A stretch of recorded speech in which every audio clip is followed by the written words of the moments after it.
todos los meses, durante los periodos de luna nueva, compartiremos momentos de reflexión, entrevistas y meditación, tratando de fortalecer las manos de quienes hoy prestan un servicio en favor de la evolución humana y planetaria. Sintonías de unidad.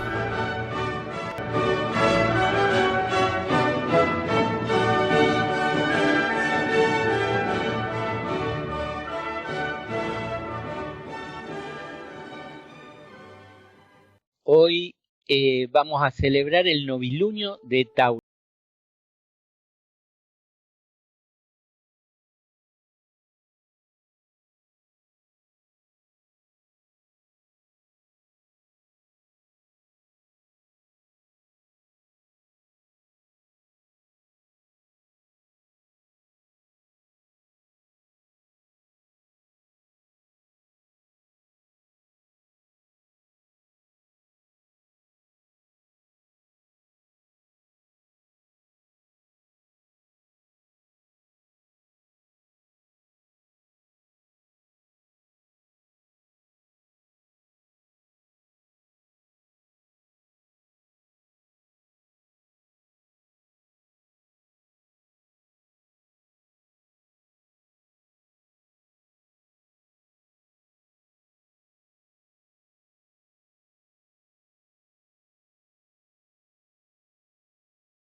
profunda en mí.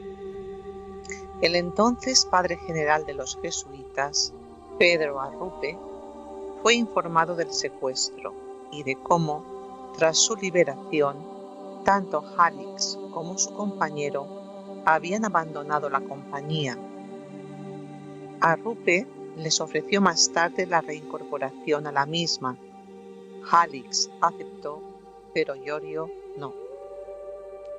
Desde 1963, Halix se dedicó a dirigir retiros y ejercicios espirituales, primero en Estados Unidos y después en Haus Gries, un centro de espiritualidad que fundó junto a un grupo de colaboradores en Alemania. La obra de Franz Halix es muy valorada en los ámbitos de la espiritualidad y del acompañamiento espiritual. Algunos de sus libros sobre la oración y la meditación cristiana son referentes importantes y valiosos para todos aquellos que se han interesado o introducido en dicho ámbito. Falleció el 13 de febrero del 2021 a los 93 años en Budapest, Hungría. La polémica entre Franz Halix y el Papa Francisco.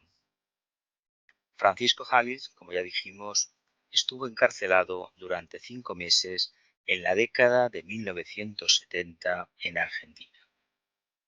Las acusaciones de que el Papa Francisco denunció a 2 sacerdotes ante la Junta Militar de Argentina durante la década de 1970 han sido negados por uno de los sobrevivientes en un impulso a la reputación del nuevo pontífice.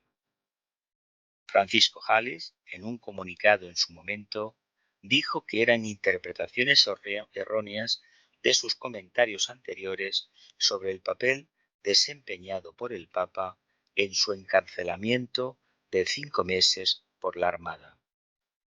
Yo mismo me incliné una vez a creer que éramos víctimas de una denuncia, dijo Halix, pero a finales de los 90, después de numerosas conversaciones, me quedó claro que esta sospecha era infundada. Por tanto, es erróneo afirmar que nuestra captura se produjo por iniciativa del padre Bergoglio. El caso es que Orlando Iorio y yo no fuimos denunciados por el padre Bergoglio. Bergoglio nunca ha sido acusado de ningún delito, dice el portador del Vaticano, Federico Lombardi, y señaló en su momento que había habido muchas declaraciones que demuestran cuánto hizo Bergoglio para proteger a muchas personas en ese momento. En el año 2000, Francisco Halix y el Papa Francisco se reconciliaron definitivamente. Y toda esta polémica y malentendido quedaron resueltos. Franz Halix, mi maestro. Pablo Dors, sacerdote y escritor, a quien le hemos dedicado un programa de Sintonías de Unidad, reconoce a Halix como su maestro y él mismo nos cuenta la impronta que tuvo sobre él. Y dice así: un día de diciembre de 2012, un desconocido entró en mi despacho del Hospital Ramón y Cajal, donde entonces trabajaba como capellán, para felicitarme por mi ensayo Biografía del Silencio y para regalarme un libro titulado Ejercicios de Contemplación. A su autor, Franz Halix, no lo conocía. Creo que le gustará, dijo sonriéndome. Comencé subrayando las palabras, párrafos que más me impactaban para, de ahí, transcribir en los márgenes del libro las frases más sugerentes. Conforme avanzaba en la lectura, el entusiasmo fue tal que terminé por estrenar un cuaderno donde fui transcribiendo las ideas más importantes y originales del texto. Había encontrado a un verdadero autor, o, lo que para mí es lo mismo, había encontrado a un amigo. Encontrar a Halix fue para mí casi desde el primer momento, todo un acontecimiento. Necesitamos tanto de amigos así. De aquellos ejercicios me asombraron muchísimas cosas, pero aquí subrayaría la idea de la meditación como camino de purificación de las propias sombras, algo que apuntaba al trabajo espiritual como vía para la reconciliación con uno mismo. También me impresionó el íntimo vínculo que Halleck establecía entre el amor a Dios, a nosotros mismos y a nuestros semejantes, llegando a afirmar que se trata del mismo y único amor. Antes de terminar de leerlo, comprendí que deseaba conocer al hombre que lo había escrito. Indagué y di con él. Halleck, que en aquel tiempo contaba 86 años, vivía en un pueblo en el sur de Alemania, en una casa de espiritualidad fundada por él. Le escribí un correo y me contestó. Le solicité ser recibido y accedió. Me matriculé en uno de sus cursos, fui aceptado. En noviembre de 2013 le conocí en persona. Nadie me ha producido nunca una conmoción tan profunda. Desde que le tuve frente a mí, comprendí que me encontraba ante un gran maestro espiritual, posiblemente un santo. Aquel hombre irradiaba, ese es el verbo, una gran fuerza y bondad. Su presencia de ojos claros y benévolos me ascendía, pues me invitaba a crecer y a subir al nivel en el que realmente me corresponde vivir.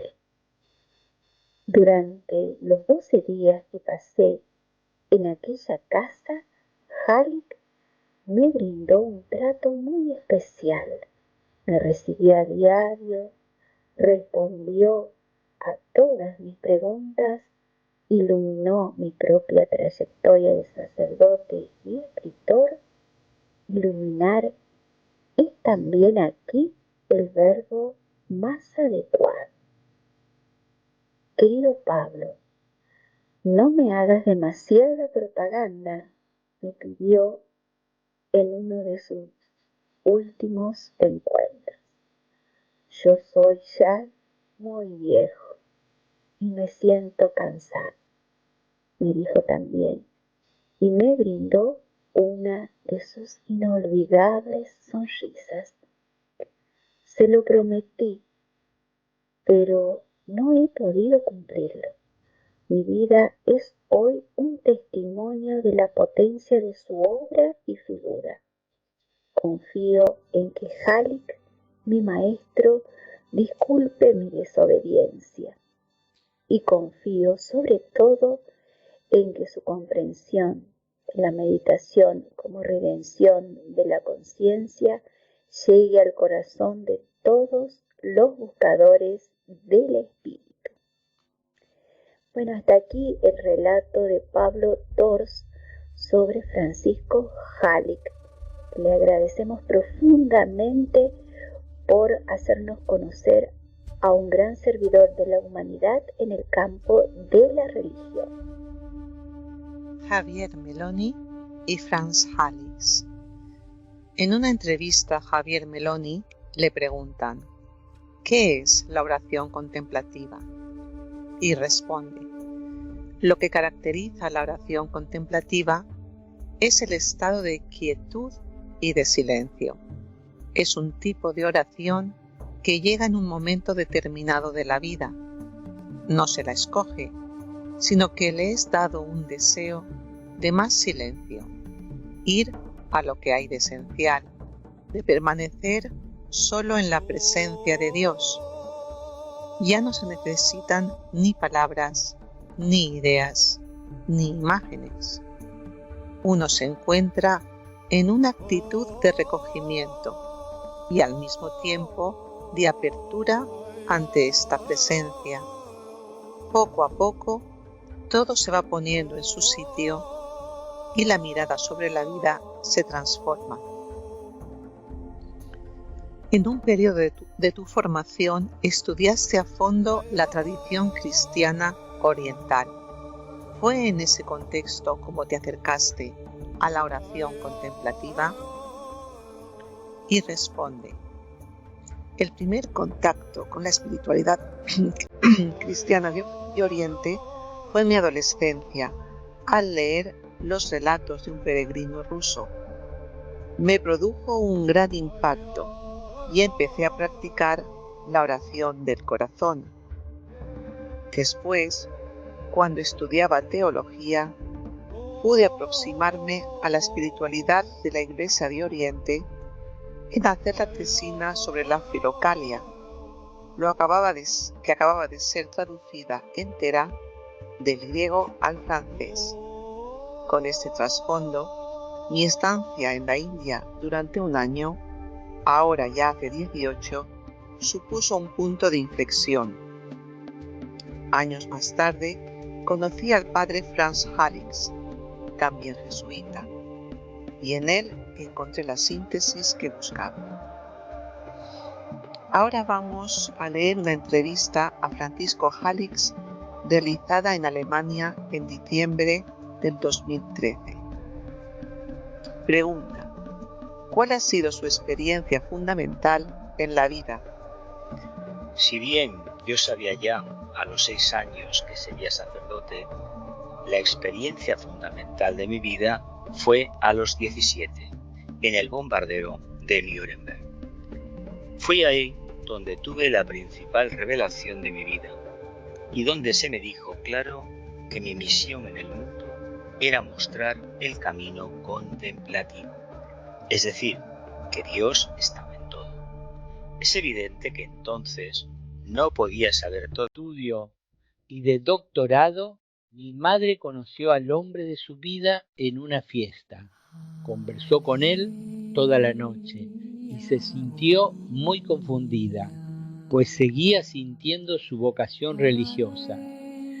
Pero al tiempo, la llamada a casarse con aquel hombre, en cierta ocasión, ella me contó que recibió por parte de Dios esta respuesta: yo quiero a tu hijo.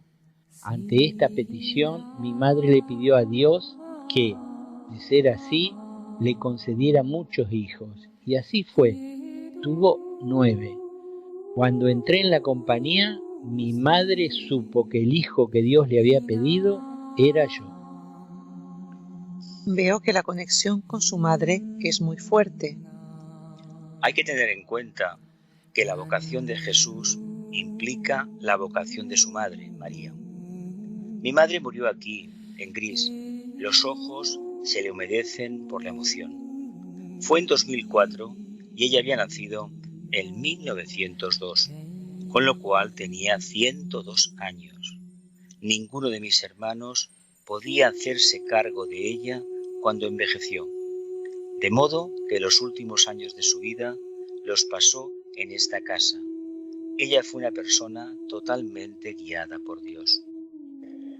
Y además de su madre, ¿qué maestros le han ayudado en su camino? San Juan de la Cruz, en particular por su segunda noche oscura, y Santa Teresa de Ávila, por la sexta morada, en que ve qué es eso, y la séptima en que se transforma en eso. También Ignacio de Loyola, por supuesto, aunque reprocho suavemente a la compañía no haber entendido la visión en el río Cardoner. San Ignacio se dirigía a una iglesia que había junto a ese río a conversar con un monje, y lo que allí vio fue lo mismo, estoy seguro, que yo vi durante el bombardeo de Nuremberg. La conversión de la herida en que tanto se ha insistido es importante, pero no tan decisiva como esta. Es en Cardoner donde él comprendió la creación, es decir, la relación entre nosotros y Dios. Esta es la clave de San Ignacio, y hay un texto de Hugo Ranner en que lo explica. ¿Y maestros vivos ha conocido alguno? Debo decir que busqué un maestro durante mucho tiempo. Si viajé 2 veces desde la Argentina hasta Europa y pasé un año en Estados Unidos, fue en el fondo con este propósito. Pero no lo encontré aquí, aunque eso mejor no lo escribas. Todo fue gracias a un jesuita que venía a hablar conmigo y que en cierta ocasión quiso suicidarse. Aquel tipo llegó incluso a ir con su bicicleta a un bosque con la intención de colgarse de un árbol. Pero poco antes de hacerlo, se acordó de que yo le había dicho que había un hombre sabio en Suiza que podría ayudarle. Claro que también le había advertido que seguramente le haría esperar durante meses para recibirle. Aquel ex jesuita decidió ir entonces en busca de ese hombre y suicidarse si es que no le recibía en el acto. Contra todo pronóstico racional, el hombre sabio de Suiza le recibió y pasó 3 horas conversando con él. Más tarde, fui también yo mismo a visitar ese sabio. Era de la escuela de Ramana Maharshi, como a partir de entonces lo sería yo mismo. De él aprendí muchísimo, aunque yo soy bastante cristiano. Pero te insisto en que esto no lo escribas, puesto que deseo publicarlo yo mismo. Así que un discípulo de Ramana Maharshi. Sí, el célebre gurú indio del siglo pasado. De él se decía que, sentado en su camastro, apenas dormía para atender a la gente que acudía a él durante casi todo el día, que muchas veces ni siquiera respondía a las preguntas que le formulaban, que solo miraba y que esa mirada suya, que más parecía ya de otro mundo, traspasaba de tal modo a su interlocutor que alcanzaba el origen de su pregunta hasta lograr desintegrarla de su inquietud.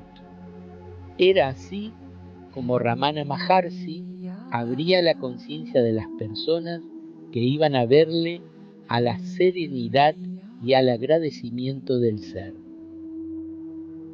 ¿Y maestros cristianos, además de los clásicos que ha citado, no hay?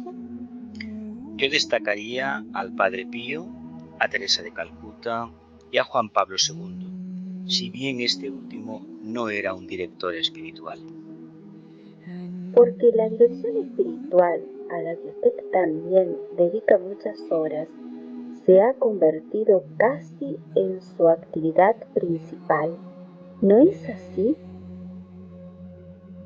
Desde luego, yo soy un contemplativo en la acción, y mi acción es ayudar a otros a encaminarse hacia Dios, al igual que en Bélgica, por ejemplo, donde residí 5 años. Tuve un director espiritual que fue quien me inició a mí en San Juan de la Cruz y en las cartas de San Pablo. Yo quería empezar por los evangelios, pero él me dijo que los evangelistas vieron a Jesús directamente, mientras que San Pablo lo vio como nosotros le vemos. ¿Y cómo le vemos? Explíqueme de dónde nace su particular método de oración contemplativa. Desde que me ordené sacerdote, noté que al decir la misa se generaba una profunda conexión entre ambas manos por su posición una frente a la otra durante el ritual. Comenté el asunto con mis compañeros, pero ellos me dijeron que no sentían tal cosa. Con el Concilio Vaticano II, esto de la posición de las manos durante la Eucaristía se perdió por completo. Pero es de ahí de donde nace mi convencimiento del poder sanador de las manos, que es uno de los 3 pilares de la oración contemplativa. En sus libros, particularmente en el extraordinario Ejercicios de Contemplación, se explica detenidamente que los otros 2 pilares son la respiración y el nombre de Jesús. ¿Y usted, cuando medita, y en qué sentido cree que esta práctica le ha ayudado? Como algunos monjes católicos, yo interrumpo el sueño nocturno para orar. Necesito 7 horas para estar en forma y las duermo de la siguiente manera: 4 por la noche. Luego interrumpo 2 para la oración y acto seguido duermo otras 2. Tras el almuerzo hago una siesta de 1 hora. La oración me ha conducido a entrar en la raíz del sufrimiento. Claro que yo no he tenido enfermedades graves, salvo una operación de cadera y otra de corazón, que no era grave pero sí peligrosa. De no haberla descubierto pronto, no habría salido de un infarto. Y en la vida, ¿qué es lo que más le ha hecho sufrir? Supongo que esos 5 meses que pasó preso y torturado durante la dictadura en Argentina. Sí, sufrí mucho por el compañero que fue torturado conmigo. Él trabajaba en una villa miseria y vivía una importante búsqueda espiritual. Yo fui a trabajar con él, pero apenas pude hacerlo, y él por muy poco tiempo, pues enseñaba teología y tenía a muchas personas en la dirección espiritual. Pero lo que más me ha hecho sufrir es, en todo caso, no haber sido comprendido en mi camino contemplativo por mis propios compañeros de la Compañía de Jesús. Camino contemplativo es el que usted ha recorrido. Llegados a este punto y echando la vista atrás, ¿cómo se definiría usted? ¿Que cómo me definiría? Yo soy yo. He sido enviado con una misión: mostrar el camino. Y creo que la cumplí, con la ayuda de Dios. Quizás tenga todavía algo que hacer, pero mi tarea está prácticamente terminada. Ya se realizó aquello para lo que tuve que venir a este mundo. Por lo que se refiere a mi misión, nunca tuve ninguna crisis. Siempre la tuve clara. Tuve oscuridades, claro, pero fueron en mis años de estudio, en que vivíamos muy encerrados. Y ahora, en cambio, vive en la luz y posee una lucidez especial para... No, no es que yo vea lo que otros no ven, aunque sí que reconozco el estado espiritual de las personas que vienen a hablar conmigo, probablemente con mayor facilidad que otros, pero no es por visiones externas, sino por una certeza interior. Porque vienen muchas personas a verle y a pedirle consejo y aliento. Porque usted pasa buena parte de la jornada recibiendo a personas. ¿Me equivoco? Quede claro que yo no llamo ni llamé a nadie. La gente fue viniendo a mí espontáneamente, y es así como creo que debe ser. La gente que busca viene, también jóvenes, y esa es la gente que tiene que venir. Nunca organicé nada, aunque en Argentina sí hubo algunos que organizaron cosas para mí. Pero todos los grupos, en cualquier caso, se disuelven cuando ya no responden a la vida. En la búsqueda espiritual, no es cierto que seamos nosotros, los pastores, quienes tengamos que ir a la gente, sino ellos quienes vendrán a nosotros. Por mí han pasado unas 32.000 personas, pero no escribas esta cifra porque no es exacta. Todo esto yo lo hice por la iglesia. Eso sí, puedes escribirlo. Y además de las personas, está lo de sus libros.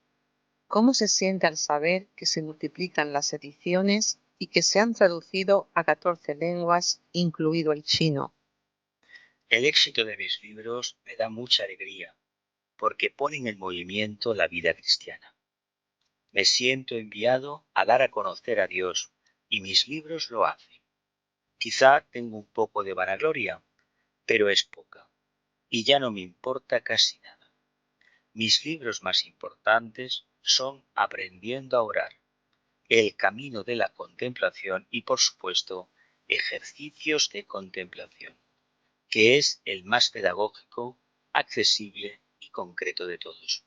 Se publicó en 1995, pero ahí está mi experiencia de director de ejercicios de toda una vida. Bueno, los libros de Francisco Halleck. Todos los libros que escribió están relacionados con la temática y práctica espiritual, y el listado completo es el siguiente: El encuentro con Dios, Cambios en la fe, Aprendiendo a orar, Aprendiendo a compartir la fe, Jesús, Maestro de Meditación, la fase contemplativa de los ejercicios ignacianos, el camino de la contemplación, ejercicios de contemplación. Queremos hacer una pequeña reseña de los últimos 2 libros. El camino de la contemplación. En la vida de las personas hay momentos contemplativos. En esos momentos contemplativos se vislumbra súbitamente algo que el ser humano siempre había esperado encontrar. Nos inspiran un anhelo de profundizar en los misterios de la vida, pues nos dan un indicio, un presentimiento de lo que es nuestro verdadero hogar. Francisco Halleck introduce al lector en la honda experiencia de la contemplación, aquella forma de comunión íntima con Dios que nos llena de nuevo vigor y reorienta toda la vida hacia el Padre, buscando estar en su presencia siempre. Una obra que ofrece pautas sencillas para iniciar este fascinante camino, abierto a todos aquellos que buscan al Señor de corazón, porque saben que su amistad es un tesoro inapreciable e imperecedero. Lo que se dice sobre este libro es: la obra que hoy nos entrega es una joya. Con profunda sencillez nos habla de la oración contemplativa, aclara dudas, contesta preguntas y acompaña al lector a interrogarse acerca de sus vivencias en este ámbito. Y el otro libro es Ejercicios de contemplación. Los seres humanos buscan un contacto simple, espontáneo y directo con Dios. No en vano, esta sencillez es una necesidad básica del hombre moderno frente al mundo tecnificado, complejo y vertiginoso que habita. A ese camino, caracterizado por el contacto directo con Dios, se le denomina contemplación. Tras atesorar una amplia experiencia como maestro de oración y director de ejercicios espirituales, Franz Halleck ofrece en esta obra un manual práctico para quienes deseen emprender por sí mismos el camino contemplativo. Además, en él se enseña con todo detalle a practicar la invocación de Jesús u oración del corazón. Bueno, hasta aquí lo que queríamos contarle de Francisco Jalix. Y ahora podemos hablar un poquito entre nosotros sobre qué nos ha parecido esta persona. Yo creo que, como dice el maestro tibetano, los servidores del mundo y los discípulos están en todas partes, en todas las religiones.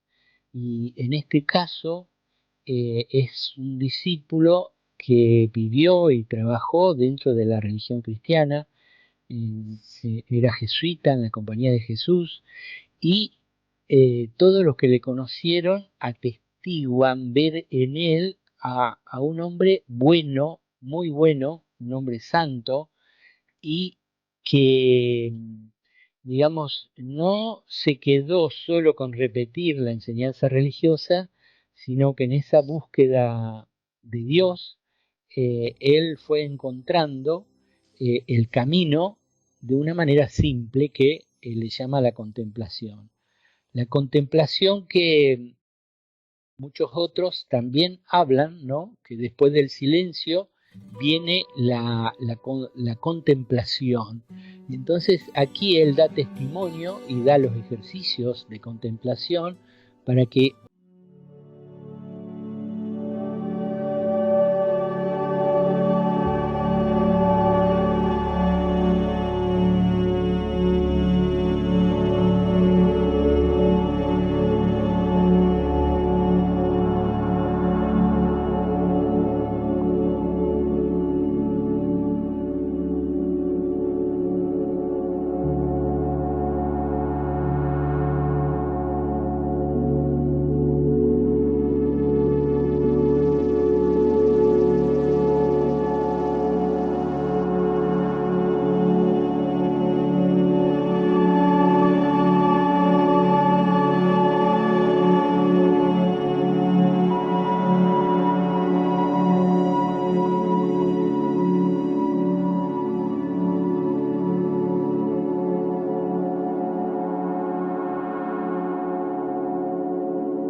de servir a la humanidad. Unidos a todas las personas que comparten esta intención, sea cual sea su credo, su religión